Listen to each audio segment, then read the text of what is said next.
नमस्कार दोस्तों, जय हिंद, वंदे मातरम। मैं आपके साथ जायसवाल सर आपके अपने YouTube चैनल शिक्षक भर्ती के चैनल जायसवाल कोचिंग सेंटर पे स्वागत अभिनंदन करता हूं। दोस्तों हम बात करेंगे मैथ्स की क्लास के। दोस्तों कल हमने जो पिछली क्लासेज हुई हैं एलसीएम एचसीएफ से आपके कंसेप्ट बताए, फिर एलसीएम से संबंधित जिस टाइप के प्रश्न पूछे जाते हैं वो हमने बात की। और आज की क्लास में हम बात करने वाले हैं दोस्तों एचसीएफ से संबंधित जो आपके एग्जाम में प्रश्न पूछे जाने हैं, महत्तम समापवर्तक के लगभग आपके 10 प्रश्न देखने वाले हैं। तो वीडियो बहुत ही हेल्पफुल रहेगा दोस्तों सिलेक्शन के लिए। और हर एक प्रश्न आपके एनसीईआरटी के पैटर्न पर यह क्वेश्चन लाया गया है। ठीक है, एनसीईआरटी के बुक से क्वेश्चन है जहां से आपके प्रश्न आने हैं। तो पहला प्रश्न है दोस्तों कि गुणनखंड विधि द्वारा 6, 12, 15 का मासा निकालिए। देखिए गुणनखंड विधि हो चाहे भाग विधि हो, मासा आपको वही मैंने दो विधियां आपको बताई थी। ठीक है, तो मासा उसी टाइप से निकलेगा, यानी महत्तम समापवर्तक आंसर जो होगा वही हमारा होगा। ठीक है दोस्तों, तो चलिए इस क्वेश्चन का सलूशन देख लेते हैं। इस क्वेश्चन का सलूशन क्या होने वाला है। ठीक है, चलिए आपकी स्क्रीन पर है, देखिए संख्याएं दी गई हैं 6, 12, 15 दी गई हैं। ठीक है, अब देखिए अगर हमने यहाँ पे 6 का अगर हम निकाल रहे हैं तो 2 गुणे 3 होता है, सभी लोग जानते हैं। 6 के बाद अगर हम फिर 12 का निकालते हैं तो 12 का सभी लोग जानते हैं, 2 दूनी 4 3 12 होता है। 2 गुणे 3 कर लेंगे। ठीक है, और 15 का गुणनखंड निकालते हैं तो सभी लोग जानते हैं 3 गुणे 5 होता है। अब देखिए यहां पर देखिए उभयनिष्ठ संख्या कौन है। तीनों में 6, 12, 15 में जो संख्याएं उभयनिष्ठ होंगी वही आपकी मासा यानी कि एचसीएफ कहलाती हैं। तो आप देखेंगे इसमें भी 3 है, इसमें भी 3 है और इसमें भी 3 है, यानी 3 हमारे तीनों में क्या है, उभयनिष्ठ संख्या है। ठीक है, तो जब हमारी तीनों में उभयनिष्ठ संख्या 3 इसमें भी है, 3 इसमें भी है, 3 इसमें भी है। ठीक है, तो जो ये उभयनिष्ठ संख्या वह क्या कहलाएगी, हमारी मासा कहलाएगी। तो यहाँ पे आपका 6, 12, 15 का मासा क्या हो जाएगा दोस्तों, आपका यहाँ पे राइट ऑप्शन हो जाएगा, ऑप्शन नंबर 4। ठीक है दोस्तों, आई होप आप लोग समझ पाए होंगे। अब देखते हैं दोस्तों अगला प्रश्न। अगला प्रश्न लाजवाब है। हर एक कंसेप्ट वह लेंगे जहां से प्रश्न पूछे जाते हैं। संख्याएं दी गई हैं 425, 476 का महत्तम समापवर्तक यानी मासा क्या होगा। अब ऐसी संख्याएं दी गई 425 और 476 का, तो आप लोग कैसे निकालेंगे। आप लोग कैसे निकालेंगे भैया, आपको पता है 425 का गुणनखंड क्या होता है, 5 गुणे 5 गुणे 17 होता है। 17 पना 85 पंचे 425 होता है। ठीक है दोस्तों, पचम 25 गुणे 17 कर लीजिए, 25 दाम 250। ठीक है, और 25 सत्ते सभी लोग जानते हैं कितना होता है, 25 चौको 100, 25 सत्ते 175, 250, 175, 425 होता है। और 476 का हम यहाँ गुणनखंड निकालेंगे तो हमें क्या करेगा भैया, 476 में 2 का स्क्वायर आ जाएगा और कितना आएगा, 7 गुणे 17 कर लेंगे, यानी कि 2 गुणे 2 7 और 17, 2 का स्क्वायर आएगा। अब हम यहाँ देखना है दोनों में उभयनिष्ठ संख्या कौन सी है। दोनों में उभयनिष्ठ संख्या कौन है, आप देखेंगे 17 जो है दोनों में उभयनिष्ठ संख्या आएगी। और बाकी 5 5 ऊपर है, नीचे 5 नहीं है, नीचे 7 2 है तो आपका ऊपर नहीं है। उभयनिष्ठ जो संख्या होती है वो दोनों में हो, तो 17 आपका यहाँ पे क्या हो जाएगा, राइट आंसर हो जाएगा, तीसरा ऑप्शन सही हो जाएगा। अब आपका कह रहा दोस्तों 18, 24, 36 का मासा निकालिए। तो फटाफट अब आप लोगों को क्या करना है, ठीक है, यहाँ पे भाग विधि है। तो भाग विधि एक बार देख लेते हैं कैसे। जितने मेरे भाई बहन है दोनों विधियां मैं आपको बता चुका हूँ। जो सबसे छोटी संख्या होती है फिर उससे जो बड़ी संख्या उसमें भाग दिया जाता है, सभी लोग जानते हैं। 18 कम 18 एक बार ही जाएगा। ठीक है, 8 में 4 गया, 6 आएगा। ठीक है, 6 यहाँ पे शेष बचता है। शेष कितना बचा, 6 बचा है। अब इसी जो शेष बचता है इसी को हम यहाँ पे क्या करते हैं, इसको भाजक यहाँ पे लाते हैं 18 में। अब 6 को यहाँ पे 18 में देंगे, 3 बार जाएगा, 36 का 18, जब तक शेषफल शून्य नहीं जाता पूरा भाग नहीं चला जाता। और ये पूरा भाग किस में गया, 6 से गया है, तो इसी 6 का हम किस में भाग देंगे, जो हमारी संख्या 36 बची हुई है। ठीक है, इसी जो हमारा 6 से, क्योंकि हमारा शेषफल 0 होता है तो 36 करेंगे, 6 छांगा 36 करेंगे, 6 बार जाएगा, तो हमारा अंतिम जो भाजक होता है 6 होगा, वही हमारा CF होता है, यहाँ पे 6 हो जाएगा। एक विधि ये भी बता देता हूँ, यहाँ पे ध्यान दीजिए। 18 का हम जब करेंगे निकालेंगे तो 2 नहीं 18, 3 गुणे 3 कर लेते हैं। ठीक है, इसके बाद 24 का जब हम निकालेंगे तो 2 12। ठीक है, कितना होता है, 2 और 3, 3 दूनी 6, दूनी 12, दूनी 24, और यहाँ पे 36 का गुणनखंड निकालेंगे, कितना आ जाएगा, 18 आ गया, 9 आ गया, 3 आ गया, 3 आ गया, 3 देखा 9 दूनी 18 दूनी 36। अब देखिए उभयनिष्ठ कौन कौन सी संख्या है, तो पहले 1 2 आपका उभयनिष्ठ संख्या है। ठीक है। इसके बाद देखिए कितनी उभयनिष्ठ संख्या है, तो एक आपका 3 उभयनिष्ठ संख्या है, बाकी देखिए आप उभयनिष्ठ संख्या नहीं मिल रही, तो 2 × 3 कितना करेंगे, 2 × 3 कितना होगा, 6 ही आएगा ना, तो इसमें भी आपका 6 आया, यानी कि आपका राइट ऑप्शन भी हो जाएगा। चाहे जो विधियाँ हो, दोनों विधियाँ आसान है, दोनों विधियाँ आप लोग कर सकते हैं, जो आपको अच्छा लगे। अगला प्रश्न देख लेते हैं। 25, 40, 60 की न्यूनतम सार गुणज 12, 36, 48 की न्यूनतम सार गुणज बराबर है। अब ध्यान दीजिएगा यहाँ पे क्या कह रहा है, क्वेश्चन इंपॉर्टेंट है। दोनों का क्या कह रहा है कि जो 25, 40, 60 का न्यूनतम सार गुणज निकालना है और गुणे 12, 36, 48 का न्यूनतम सार गुणज बराबर होगा, किसके बराबर होगा। ये प्रश्न बहुत इंपॉर्टेंट है, ध्यानपूर्वक देखिएगा। इस प्रश्न को करना क्या है, देखिए मैं आपको बता देता हूँ। न्यूनतम सार गुणज बोला जा रहा है, ठीक है। तो सार गुणज मैंने आपको बताया कैसे निकाला जाता है, सभी लोग बताएंगे। न्यूनतम पूछा जा रहा है, ठीक है, और दोनों में न्यूनतम, और दोनों का क्या, चलिए दोस्तों इसका हम निकाल लेते हैं। आपका न्यूनतम सार गुणज निकालेंगे। न्यूनतम सार गुणज के लिए मतलब क्या होता है, हमें एलसीएम निकालना होता है, ठीक है। तो चलिए 25, 40, 60 का हम यहाँ पे न्यूनतम सार गुणज निकाल लेते हैं। 2 से काटेंगे, 25 तो कटेगा नहीं, सेम लिख लेंगे, 40 कट जाएगा तो 20 आ जाएगा, फिर आपका 60 भी कट जाएगा, 30 आ जाएगा। फिर आपको 2 से काटेंगे, 25 सेम टू सेम रहेगा, 10 आ गया, 15 आ गया। इसके बाद फिर काटेंगे 2 से, 25, 5, 15। अब 25, 5, 15 को किससे काटेंगे, 25, 5, 15 को दोस्तों अब हम काटेंगे 3 से, कटेगा आपका कौन सा कटेगा, 25, 5, 15 भी कट जाए, 3, 25, 15, 5 आएगा। अब 5 से काटेंगे, 5, 25, 5 एकम 5, 5 एकम 5, और 5 से जब तक नीचे एक एक ना जाए। न्यूनतम सार गुणज मतलब होता है एलसीएम निकालना। अब देखिए 3, 2 इधर आए और 3 × 5 × 5, तो हमारा एलसीएम कितना निकल के आया, 25, 40, 60 का 1, 2, 3 ये आए थे, ठीक है, और 3, 5 × 5। अब इनका क्या करेंगे, गुणा कर लेंगे। अब इनका गुणा कर लीजिए, 5, 25 तय 75 होता है, 75 दूनी 150, 1.5 दूनी 300, 300 दूनी 600। तो हमारा देखिए 25, 40, 60 का न्यूनतम सार गुणज कितना आया, 600, सभी लोग नोट कर लेंगे। अब निकालेंगे इसी प्रकार 12, 36, 48 का निकाल लीजिए। इसी प्रकार सेम टू सेम 2 से काटेंगे, 6 आएगा, 18 दूनी 36, 24 दूना 48। इसी प्रकार 2 से और काटेंगे, 2 त्याई 6, 9 आ गया, 12 आ गया। फिर आप अभी 2 से काटेंगे, ठीक है, 3, 9, 6 आ जाएगा। अभी एक बार और 6 कटेगा 2 से, ठीक है, तो कितना आ जाएगा आपका, 3, 9 और 3 आ जाएगा, ठीक है। अब इसको कितना 3 से काटेंगे, 3 एकम 3, 3 तिकाई 9, 3 एकम 3, 3 आ गया। फिर 3 से काटेंगे, नीचे एक एक आ जाएगा, यानी 2, 3 इधर हो गए और 4, 2 आ गए। तो चलिए इनका भी गुणा कर लेते हैं। 4, 2 आ गए थे, यानी 2 × 2 कर लेंगे, ठीक है, और 3 × 3 कर लेते हैं, यानी 3 त्रिकाई 9 हो गया, 9 चौको 36, और 36 चौको कितना होता है, सभी लोग बताएंगे, सभी लोग बताइएगा, 36 चौको कितना होता है, 144 होता है। यानी हमारा इसका निकाले, हमारा 600 आया था, इसका निकाले 144 आया था, और दोनों को ये गुणा का चिन्ह दिया, यानी दोनों का गुणा करना है, ठीक है।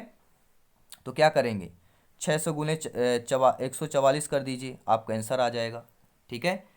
144 कर दीजिए, आपका आंसर आएगा। देखिए 2 जीरो हम यहाँ कर देंगे ऑलरेडी, 6 चौको 24, 6 चौको 24, 2 26 हो जाएगा, हंसी लग दो, 6 कम 6 8, 46 कितना दिया, 46,400। देखिए किस ऑप्शन पे है, तो आप लोग देखेंगे हमारा जो तीसरा ऑप्शन यहाँ पर सही हो जाएगा। बहुत बहुत धन्यवाद दोस्तों, सपोर्ट करें एक बार सभी मेरे प्यार मित्र, वीडियो को लाइक कर लेंगे। अब देखते हैं अगला प्रश्न क्या है। 32, 64, 128 के सबसे छोटे सार गुणज और सबसे बड़े सार गुणनखंड का योग क्या होगा। ध्यान दीजिएगा, प्रश्न इंपॉर्टेंट है, ध्यान पूरक है कि 32, 64, 128 के सबसे सार गुणज और सबसे सार गुणनखंड का योग क्या होगा। देखते हैं कौन कौन कमेंट करता है, देखते हैं कौन कौन कर पाता है। अगर आपने हमारी कंसेप्ट की क्लास पिछली क्लासेस देखी है तो बेहतरीन लाजवाब है, आप बहुत ही आसानी से कर लेंगे। तो सर्वप्रथम हमें करना क्या है, 32, 64 का हमें क्या है, एलसीएम निकालेंगे। आप सभी लोग निकालिए 32, 64, ठीक है, 32, 64 और आपका 128 का एलसीएम निकालेंगे। देखिए 32 का जब आप एलसीएम निकालेंगे, सभी लोग वीडियो पॉज करें, एलसीएम निकालें, 2 की घाते 5 आ जाएगा। और जब हम 64 का एलसीएम निकालेंगे तो हमारा 2 की घाते 6 आएगा, क्योंकि 32 दूने 64 होता है, एक घात और बढ़ जाएगी 2 में। और जब हम 128 का एलसीएम निकालेंगे, जब हम 128 का एलसीएम निकालेंगे तो हमारा कितना आ जाएगा दोस्तों, ये 2 की घाते 7 आ जाएगा, क्योंकि 64 दूनी 128 होता है। ये घातें एक एक बढ़ती चली गई। यानी कि अब इसमें कह रहा है कि सबसे, ठीक है, छोटे सारगुणज, तो सबसे छोटा सारगुणज कितना आएगा, सभी लोग कमेंट करेंगे। सबसे छोटा सारगुणज पूछा है, तो इसके लिए हमें करना क्या है, इसके लिए हमें जाना पड़ेगा भाग विधि पर। ठीक है, सबसे छोटा सारगुणज निकालना है तो हमें जाना पड़ेगा भाग विधि पर, नहीं बाकी हमारा यही सेंसर आ गया। 2 की घाते 5 जो है सबसे छोटा। इन तीनों में देखिए सबसे छोटा सारगुणज कौन सा है, 2 की घाते 5 है, जो कि कॉमन है सभी में, क्योंकि सबसे बड़ा सारगुणज आपका पूछा जाता तो 2 की घाते 7 होता। ठीक है, लेकिन यहाँ पर पूछा गया सबसे छोटा सारगुणज, तो सबसे छोटा सारगुणज आपका 32 हो जाएगा, यानी 2 की घाते 5 होगा। तो इसका मान क्या आ गया, 2 की घाते 5, यानी कि 32 हमारा क्या हो जाएगा, आंसर हो जाएगा। अभी आंसर नहीं आया, अभी ये भी पूछा रहा कि सबसे बड़े सारगुणनखंड का योग क्या होगा, तो हमने निकाला था भैया, क्या निकाला, सबसे छोटा सारगुणनखंड 32 है।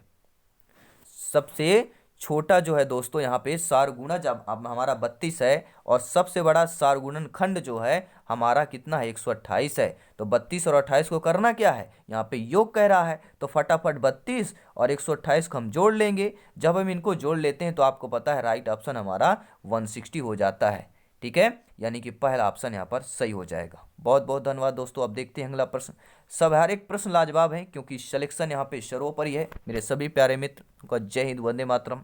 अगला प्रश्न है कि 8, 12, 15 का सबसे छोटा सारगुणज और माइनस 64, 80 का सबसे बड़ा सारगुणनखंड बराबर होगा, किसके बराबर होगा, सभी लोग कमेंट कीजिए। 8, 12, 15 का सबसे छोटा सारगुणज निकालना है। ठीक है, क्या कह रहा है, 8, 12, 15 का सबसे छोटा सारगुणज निकालना है आपको, ध्यानपूर्वक देखिएगा। चलिए निकाल लेते हैं, क्या होगा, 8, 12, 15 का सभी लोग निकालेंगे, एक साथ निकालेंगे। 8, 12 और 15 का सभी लोग निकालेंगे एक साथ। 2 चौको 8, 2 छक्का 12, 15 तो कटेगा नहीं, 2 से सेम लिख लेंगे। 2 दूनी 4, 2 तीन 6, 15 तो कटेगा नहीं। ठीक है, अभी 2 से कटेगा 1, 3, 5, अभी 3, 5 नीचे बचता है, यानी 3 से अभी कट रहा है, 3 कटेगा, फिर अभी आपका 5 बच रहा है। ठीक है, तो 5 भी आपका कट जाएगा इसमें। ठीक है, जब 5 इसमें आपका कट जाएगा तो फिर आपका कितना बचा, सभी लोग कमेंट करें, तो हमारा राइट ऑप्शन क्या आ जाएगा दोस्तों, सभी लोग बताएं। 2 गुणे 2 गुणे 2 गुणे 3 गुणे 5, यानी कितना आ गया, ध्यानपूर्वक देखिए। 2 दूनी 4, दूनी 8, 8 त्रिक 24 और 24 पंचे 120। ठीक है, 120 हमारा क्या आ गया दोस्तों, एलसीएम आ गया 8, 12, 15 का।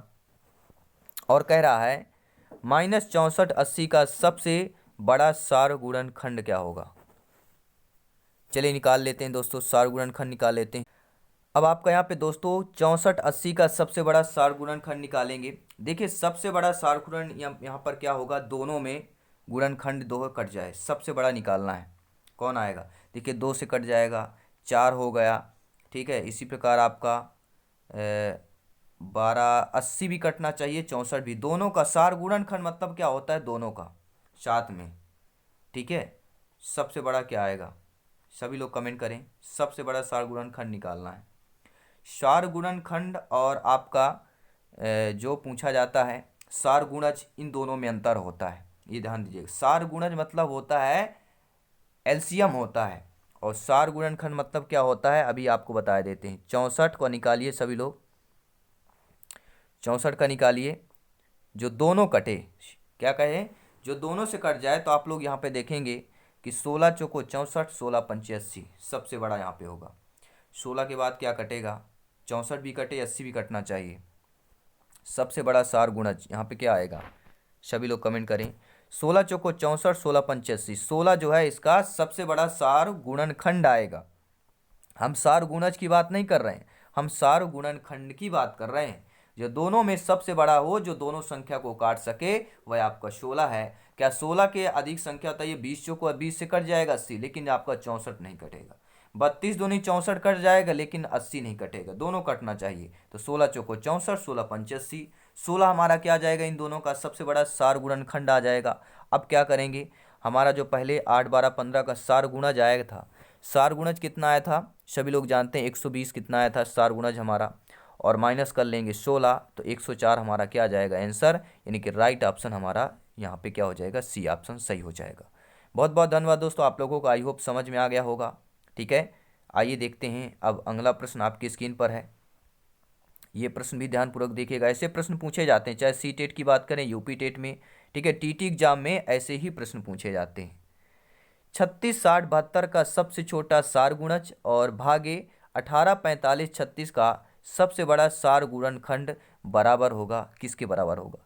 देखिए सार गुणज निकालना है, तो मैंने आपको बताया तो सार गुणज कैसे निकालना है, सभी लोग जानते हैं 36, 60, 72 का, ठीक है, एलसीएम निकाल लीजिए, सभी लोग एक साथ निकालिए। 36, 60, 72 का एलसीएम निकालिए, सभी लोग निकालेंगे 36, 60, 72 का एलसीएम निकालिए, आपका आंसर आ जाएगा। ठीक है, एलसीएम देखिए आप लोगों को निकालना पड़ेगा, आप लोग जानते हैं जब आप लोग देखिए 36 क्या करेंगे, आप लोगों को 36 और 60 और 72 का एलसीएम निकालेंगे, तो आपका एलसीएम जानते हैं कितना आएगा दोस्तों, सभी लोग निकाल लीजिए, वीडियो पॉज करें। देखिए एलसीएम एचसीएफ आपको करना पड़ेगा, 360 आपका इसका एलसीएम आ जाएगा 36, 60, 72 का। ठीक है, इसके बाद क्या करना है आपका 18, 45, 36 का सबसे बड़ा सार गुणनखंड, सार गुणनखंड मतलब सभी लोग जानते हैं एचसीएफ निकालना है। महत्तम समापवर्तक निकाल लीजिए, जो तीनों संख्याएं काट सके, ऐसी सबसे बड़ा जो तीनों संख्याओं को काट सके, तो आप देखेंगे 9, 9 दूनी 18, 9 पना 45, 9 चौको 36 काटेगी। 9 ऐसी संख्या है जो तीनों को काट सकती है और सबसे बड़ा भी है। 9 के बाद आप देखिए क्या है, 18 भी कटना चाहिए, 9 के बाद 18 ही आता है, तो 18 तो कट जाएगा लेकिन 45 नहीं कटेगा, 36 भी कट जाएगा लेकिन 45 नहीं कटेगा। ऐसा सबसे बड़ा सार गुणनखंड, सबसे बड़ा सार गुणनखंड जो आपका 18, 45, 36 को काट सके वह आपका 9 ही है। ठीक है, और इसका हमने एलसीएम, सार गुणज मतलब एलसीएम निकालना है, तो एलसीएम हमने निकाला 360 आया, और सबसे बड़ा सार गुणनखंड यानी तीनों संख्याओं को जो सबसे बड़ी संख्या काट सके वो हमारी 9 है, और भागे का चिन्ह कह रहा है, तो 360 में 9 का भाग दे दीजिए, आपका आंसर आ जाएगा।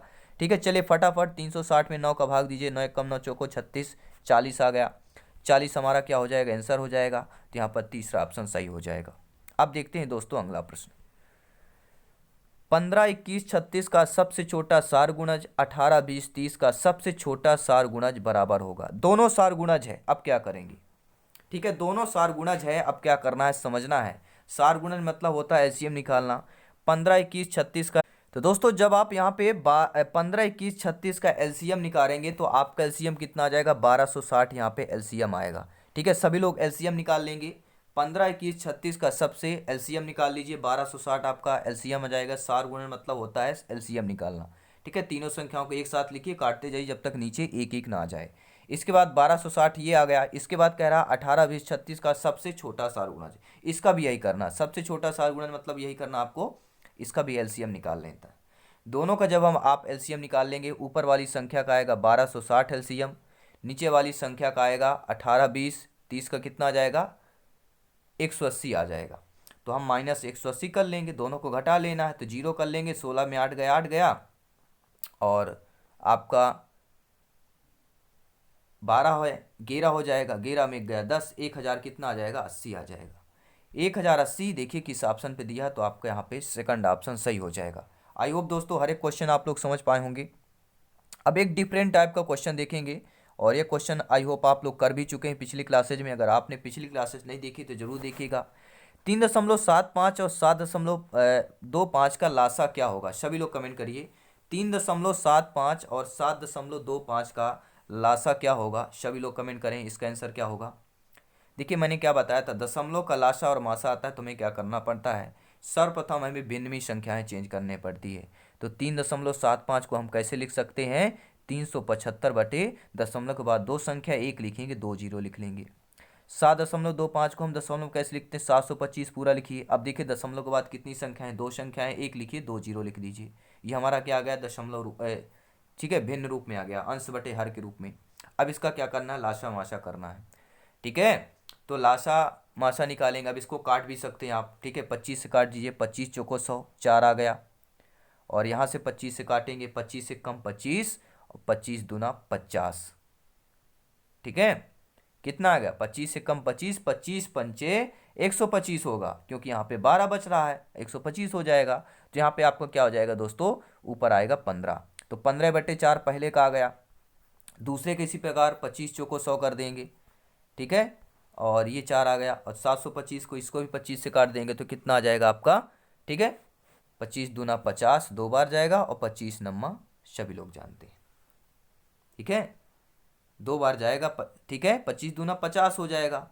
और इसमें कितना बच रहा है सभी लोग जानते हैं, 72 में 50 गया, 22 बचा, 225, 25 नंबर 225 होता है, तो 29/4 आ गया, यानी 15/4 हमारा पहले का आ गया, फिर दूसरे का आया 29/4। मैंने क्या बताया था, आप क्या करना है, हमें इसका लासा निकालना है, तो ऊपर वाली संख्या का लासा निकाल लीजिए सभी लोग, ऊपर वाली संख्या का लासा निकाल लीजिए। जब ऊपर वाली संख्या का लासा निकालेंगे, दोनों का गुणा कर दीजिए, 435 आएगा, क्योंकि 29 किसी से कटता नहीं है, ठीक है, तो 15 × 29 करेंगे, 435 आ जाएगा आपका, ठीक है। इसके बाद क्या करेंगे, नीचे का मासा निकालेंगे, तो 4 4 सेम संख्या है, तो 4 ही मासा होगी, तो 435/4 हो जाएगा। अब इसको 435 में 4 से भाग दे दीजिए, ठीक है, 435 से इसको, क्योंकि दशमलव में आपका आंसर है, जब भाग देंगे एक बार जाएगा, 4 एकम 4, फिर 3 आएगा, भाग न पहुँचे क्या हो जाएगा दोस्तों, सभी लोग जानते हैं, एक के बाद क्या लग जाएगा। जब हमारी संख्या में भाग नहीं जाती है तो पहले क्या लगता है दोस्तों, सभी लोग बताएंगे, ठीक है, पहले 0 लगता है। जब 0 लगता है तब फिर हमारी अगली संख्या आती है, फिर हम 4 8 32 करते हैं। अब देखिए 108, हमें अब आगे सॉल्व करने की जरूरत नहीं, 108 देखिए पहले ऑप्शन में, बाकी ऑप्शन चूज ही नहीं करना है। फिर 3 बचेगा, दशमलव लगेगा, 0 आएगा, फिर आएगा 4 7 28, 7 आएगा, फिर 2 बचेगा, 4 5 20, 108.75 आपका पहला ऑप्शन यहाँ पर सही हो जाएगा। आई होप आप लोग अच्छे तरीके से समझ पाए होंगे, ठीक है। अब अगला प्रश्न कह रहा है आपका कि 1.2 और 0.24 और 6 का मासा क्या होगा, महत्तम समापवर्तक दशमलव का कैसा होगा, ध्यानपूर्वक देखिए, ठीक है। 1.2 को हम कैसे निकलते हैं, भिन्न के रूप में लिखेंगे, क्या आ जाएगा, 12/10 आ जाएगा। 0.24 का जब भिन्न में लिखेंगे कितना आ जाएगा, सभी लोग बताएंगे, 24/100 हो जाएगा। 24 पूरा लिखे और दशमलव 2 अंक है, तो 1 लिखे बाद 2 0 लिख देते हैं, 6 का 6/1 लिख सकते हैं आप, ठीक है। अब इसमें क्या करेंगे, काट सकते हैं, आपका 12/10 का काटेंगे कितना जाएगा, ठीक है, 2 से काटेंगे, 2 छक्का 12, 2 पंचे 10, 6/5 आ गया, ठीक है। 24 को भी काट देंगे, किससे काटेंगे 24 को, ठीक है, 4 से काट सकते हैं, 4 6 24 और 25, 6/25। तो देखिए कितना आ गया, नीचे 1 15 25 आ गया, ऊपर 6 है। मासा निकालना है तो पहले ऊपर वाली संख्या का मासा निकालेंगे, तो ऊपर वाली संख्या का मासा हमारा 6 ही होगा, और 15 25 का एलसीएम कितना आ जाएगा, सभी लोग जानते हैं, 15 25 का हमारा एलसीएम कितना आ जाएगा, 6 का तो मासा 6 ही आएगा, सेम है, ठीक है, तीनों उभयनिष्ठ संख्या आपकी 6 है, 6 आपका मासा आ गया, ठीक है। नीचे क्या आ जाएगा, 25 हमारा क्या आ जाएगा, एलसीएम आएगा, तो 6/25 देखिए किस में आ जाएगा। अब देखिए 6/25 आया, ध्यानपूर्वक देखिएगा, यानी 6 में हमें 25 का भाग देना है। हमारा जो उत्तर है, आंसर है, दशमलव में है, तो यही प्रक्रिया हम करेंगे, भाग न पहुँचे लब्धे शून्य। इसके बाद दशमलव लगा देंगे, 0 बढ़ जाएगा, 25 से कम 25 होता है, 25 दूना 50, 2 बार जाएगा, ठीक है, फिर 10 आ गया, फिर 0 आ जाएगा, 25 चौको 100, 0.24 किस में दिया, दूसरे ऑप्शन पे सही हो जाएगा। बहुत बहुत धन्यवाद। एक अंतिम प्रश्न ले रहे हैं इस क्लास का, फिर क्योंकि आपको पता है 10 क्वेश्चन करवाने वाले थे आपसे, ठीक है, ये शायद एक्स्ट्रा क्वेश्चन करवा दे रहे हैं क्योंकि इंपॉर्टेंट क्वेश्चन है और इस प्रकार के प्रश्न आते हैं। तो 1/3, 2/9, 5/9 तथा 4/27 का लासा क्या होगा। आपके जब भिन्न में संख्याएं दी गई हो, लासा निकालना हो तो क्या करना है, सर्वप्रथम ऊपर वाली संख्या का लासा निकालेंगे, 1 2 5 4 का, तो 1 2 5 4 का लासा क्या होगा, सभी लोग जानते हैं 20 हो जाएगा, क्या हो जाएगा, ऊपर का लासा हमारा 20 आ गया। अब क्या करेंगे, मासा यानी कि उभयनिष्ठ संख्या देखिए, 3 6 9 27, उभयनिष्ठ संख्या 1 में 3 है तो 3 ही उभयनिष्ठ होगी, चारों में उभयनिष्ठ चाहिए, तो 20/3 क्या हो जाएगा दोस्तों, हमारा आंसर हो जाएगा, यानी कि तीसरा ऑप्शन सही हो जाएगा। दोस्तों ये 10 क्वेश्चन आपको कैसे लगे, ठीक है, अगली क्लास हम जो आएगी आपकी वो सी टेट, यूपी टेट और एमपी टेट में पूछे गए जो एलसीएम एससीएफ से क्वेश्चन है वो लाएंगे, तो आपका एलसीएम एससीएफ जो है, ठीक है, लासा मासा वाला चैप्टर क्लियर हो जाएगा। यहाँ से इसी टाइप के प्रश्न पूछे जाएंगे, फिर हम कल फिर जो अगली क्लास होगी अपना जो है सेकंड चैप्टर शुरू करेंगे, क्योंकि सिलेक्शन है। और दोस्तों अगर आपको ये सारे प्रश्न बहुत ही अच्छे लगे हों तो सपोर्ट करने के लिए आप शेयर भी कर सकते हैं, दोस्तों को भी शेयर कर सकते हैं, और चैनल पे पहली बार विजिट कर रहे हैं सब्सक्राइब कर लीजिएगा, क्योंकि यहाँ पर ऐसे वीडियो और ऐसे क्लासेज आपको मिलते रहेंगे जहाँ सीधा सिलेक्शन से कनेक्टेड रहेंगे। तो जय हिंद, वंदे मातरम दोस्तों, जल्दी मिलते हैं नेक्स्ट क्लास पे। धन्यवाद सभी का। एक बार वीडियो को अगर अच्छे क्वेश्चन लगे हों तो लाइक शेयर जरूर कीजिएगा। जय हिंद, वंदे मातरम।